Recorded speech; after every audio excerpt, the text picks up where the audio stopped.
The disappearance of Rachel Barber sent shockwaves through the tight-knit community of Peran, Australia, uncovering a dark web of secrets and tensions that ultimately culminated in a heartbreaking tragedy.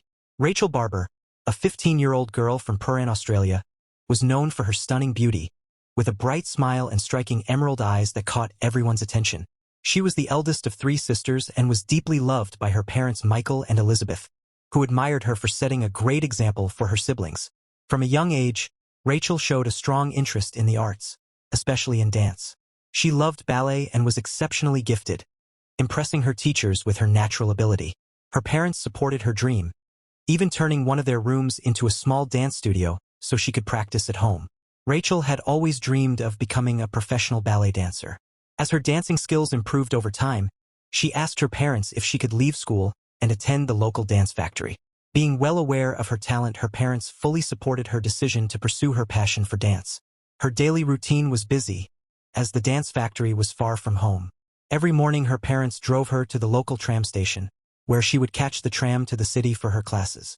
After school, she would wait for her parents at the same tram stop where she was dropped off. Life was peaceful and happy, but everything changed in the spring of 1999. On March 1, 1999, the Barber family went about their usual morning routine, unaware that everything was about to change. At 6 a.m., Rachel woke up to her alarm clock and got ready for school. She quickly had her breakfast and left the house with her father. Although Rachel exuded confidence as a dancer on stage, she was reserved and innocent off stage, having been protected by her parents throughout her life. At 9 a.m., Michael dropped her off at the tram station and told her he'd pick her up at 6:15 p.m. They hugged goodbye, and Rachel wished her father a good day, not knowing that it would be the last time she would ever see him. Rachel took the tram to the city center for her school, where she met her boyfriend Manny and friends. They all walked to school together, chatting and laughing. Rachel told them she had a special opportunity that night and would make a lot of money. When her friends asked how, she just smiled and said she couldn't explain but promised she'd have a full wallet the next day. Her friends, knowing how beautiful she was, speculated that she received a modeling or an advertising opportunity. At lunchtime, Rachel and Manny went to a shopping center nearby. After eating, Rachel took Manny to a store to show him a pair of blue shoes that she always wanted.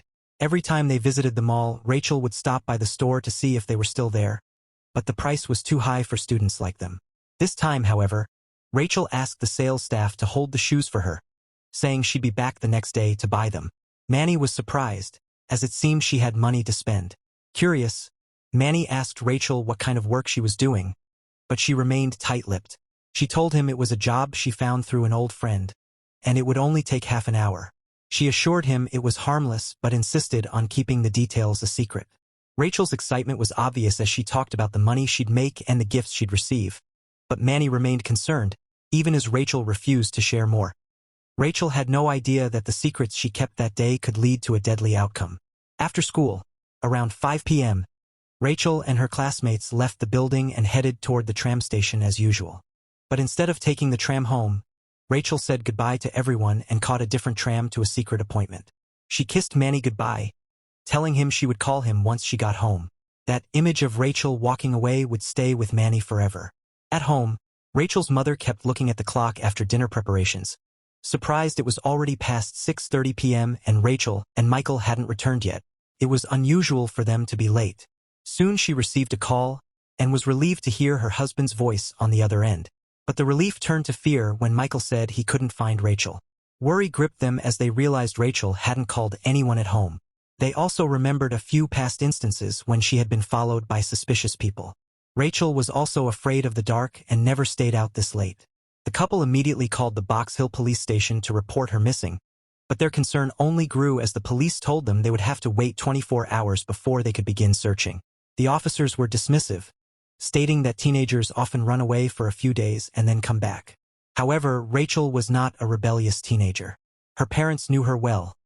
She trusted them and never kept things from them. The idea that she might have run away seemed impossible. Feeling helpless and without support from the police, Elizabeth and Michael decided to take matters into their own hands. They reached out to Rachel's friends and her boyfriend to gather any information about the secret job she had mentioned. They also found out that Rachel had taken a different tram that afternoon.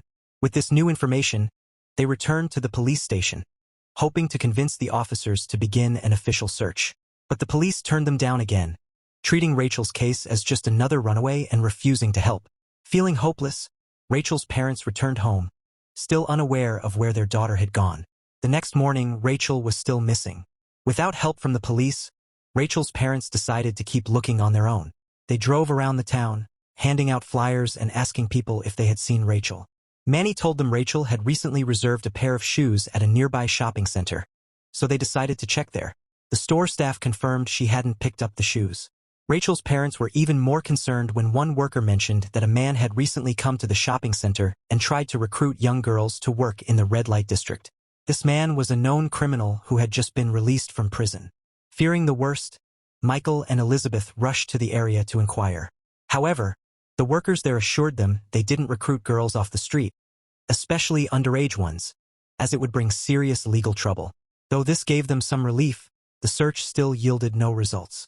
With no help from the police, the community of Box Hill came together to support the parents and help them in finding Rachel. By the third day of Rachel's disappearance, the local police received backlash from the public. Eventually, the pressure from the community forced them to open an official investigation. The first person the police questioned was Manny, as they often look at boyfriends first in cases like this. But Manny had a solid alibi and was cleared of suspicion. The police then speculated that Rachel might have run away because she was pregnant and was afraid to tell her parents. Manny repeatedly denied this, but the investigation seemed stuck. It wasn't until a key piece of information came forward that the case began to unravel. Allison, a friend of Rachel's, reached out to her family after hearing about Rachel's disappearance. Allison informed them that she had seen Rachel the same day she went missing. She recalled meeting Rachel and another girl at the tram station, waiting for tram number 6. They even rode the same tram together for a short while before getting off at the intersection of High Street and William Street. The police were able to confirm this information by reviewing the security footage from the tram station. As the case gained public attention, the pressure on local authorities to take the investigation seriously increased. In the days following Rachel's disappearance, many of her friends and relatives began contacting the Barber family to express their worry. One of those who reached out was Caroline Robertson, their former neighbor and babysitter of the family. Caroline, who was 4 years older than Rachel, offered her condolences and asked if there were any new updates from the police. At the time, the police were focusing on phone records from before Rachel disappeared. They found that Caroline had called the Barber house twice on February 28th at around 5:25 p.m., the evening before Rachel went missing. The calls lasted between 15 to 30 minutes, and despite not being in touch for a long time, this sudden call from Caroline raised suspicions. The police soon learned that Caroline had been renting an apartment near the area where Rachel had been last seen. Rachel's parents hoped that perhaps Rachel was staying with Caroline. But when the police looked into Caroline's workplace at an electronics store, they discovered that she had taken a leave of absence starting on March 1st, the same day Rachel went missing.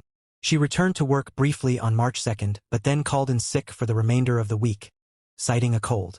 One of Caroline's neighbors revealed that they had heard crying from her apartment on March 2nd. Additionally, Caroline's father had visited her after learning she was ill.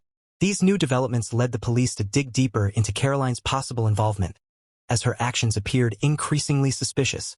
When the police spoke to Caroline's father, Mike, he told them that during his visit to her apartment, Caroline had kept her bedroom door locked and shut. Her colleagues mentioned that she had recently borrowed money from them at work and was planning to move some of her belongings to her father's farm. Since Caroline didn't drive, she needed the money to hire a moving company. Caroline booked a mover, and when he arrived at her apartment, she explained that she needed help in moving a statue. She had already wrapped it in blankets and packed it in a burlap sack, along with other items. The mover took the statue and other belongings to Caroline's father's farm in Kilmore. On March 12th, the police decided to visit Caroline's apartment, hoping to find Rachel. They arrived there at 9 a.m., but no one answered the door. They returned later in the afternoon with a search warrant and broke in. The apartment was in chaos, and when they entered Caroline's bedroom, they found her unconscious on the floor. She was taken to the hospital. The police continued their search and discovered something unsettling in her wardrobe, a bag filled with small clothes that were too tiny for Caroline. They also found notebooks and diaries scattered around. The writings in the diaries gave the police valuable insights into Caroline's plans. However, the content was deeply troubling, filled with cryptic notes and unsettling details. As the police read on, the intensity of Caroline's thoughts began to raise serious concerns about her state of mind. Caroline had grown up in a dysfunctional home, surrounded by constant fighting and neglect. From a young age, she felt insecure and struggled with a poor self-esteem. In her diaries, she described herself as unattractive, with acne and weight issues. While babysitting for the Barber family, Caroline met Rachel, and often compared herself to Rachel, whom she admired for her beauty, physique, and the love she received from her parents. Caroline's jealousy grew over time, and she became obsessed with Rachel. She started fantasizing about taking Rachel's identity, which led her down a dark and dangerous path. In her mind, the only way to achieve this was to kill Rachel and steal her identity. The police uncovered a name change application in Caroline's apartment, where she had chosen the name Rachel Barber. In her diary, Caroline revealed her disturbing plans to undergo plastic surgery to alter her appearance to match Rachel's, and even planned to move to another city to start a new life living as Rachel. The police immediately rushed to the hospital to question Caroline, who had regained consciousness. Shockingly, Caroline coldly confessed to murdering Rachel.